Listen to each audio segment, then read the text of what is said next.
नमस्कार मित्रांनो, वचन दिले तू मला या मालिकेच्या पुढच्या भागात काय होणार आहे हे आपण जाणून घेऊया।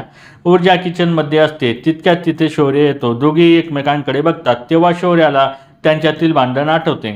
शौर्य बोलतो, तू वैयक्तिक राग बाहेर काढते आहेस, तू विसरते ते माझे डॅड आहेत। ऊर्जा बोलते, त्यांचा खरा चेहरा जगासमोर आणते आहे मी, एक्सपोज करते आहे त्यांना। हे आठवून शौर्य न बोलता तिथून निघून जातो व फ्रीज उघडतो।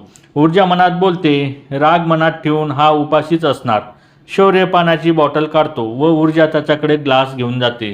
शौर्य ग्लास घेतो व पाणी पितो व बोलतो, आता हिने माझा राग जेवणावर काढला असेल। तितक्यात ऊर्जा तिथे येते व दोघेही एकमेकांकडे बघतात। आता शौर्य व ऊर्जा हे रागावर मात करून प्रेमाने एकत्र येणार का हे आपल्याला पुढच्या भागात समजेलच। तोपर्यंत अशाच नवीन अपडेटसाठी आमच्या चॅनलला लाईक, शेअर आणि सबस्क्राईब करायला विसरू नका। तोपर्यंत धन्यवाद मित्रांनो।